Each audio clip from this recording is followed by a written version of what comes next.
আসিফ মাহমুদ ও নাহিদ ইসলাম ফেব্রুয়ারিতে পদত্যাগ করে একটি নতুন রাজনৈতিক দল গঠন করতে যাচ্ছেন। এই সিদ্ধান্ত জনমনে মিশ্র প্রতিক্রিয়া সৃষ্টি করেছে। অনেকের কাছে এটি আশার সঞ্চার করেছে, আবার কেউ কেউ মনে করছেন বাস্তবতা এর চেয়ে অনেক কঠিন। আন্দোলনের পর আসিফ মাহমুদ ক্রীড়া উপদেষ্টা এবং নাহিদ ইসলাম তথ্য উপদেষ্টার দায়িত্ব গ্রহণ করেন। অনেকের মতে ছাত্র নেতাদের আরও গুরুত্বপূর্ণ দায়িত্ব দেওয়া উচিত ছিল।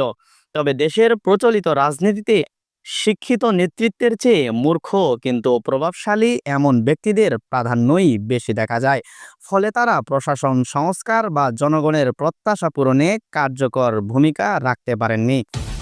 ছাত্রনেতারা তাদের সীমিত ক্ষমতা মেনে নিয়েছিলেন, হয়তো ভেবেছিলেন দেশের গোলযোগ মেটাতে এতটুকুই যথেষ্ট হবে। কিন্তু বাস্তবতা হলো তাদের এই ভূমিকা দেশের জনগণের আস্থা অর্জনে ব্যর্থ হয়েছে।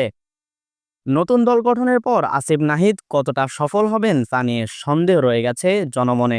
বর্তমান রাজনৈতিক পরিস্থিতিতে নতুন কোনো দলের প্রভাব বিস্তার করা অনেকটাই কঠিন।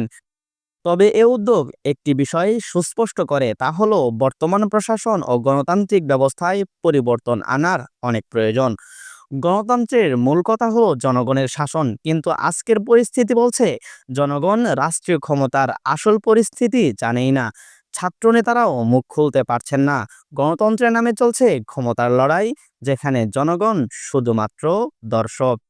রাষ্ট্রের পরিবর্তন সম্ভব তখনই যখন জনগণের চিন্তার পরিবর্তন হবে। জনগণ যদি বুঝতে পারে বর্তমান ব্যবস্থা তাদের প্রত্যাশা পূরণে ব্যর্থ, তবে তারা নিজেরাই পরিবর্তনের জন্য পরিপূর্ণ প্রস্তুতি গ্রহণ করবে। তাদের আর কিছু হারানোর নেই, শুধু প্রয়োজন মানসিক মুক্তি। এখান থেকেই শুরু হতে পারে একটি নতুন পথের যাত্রা।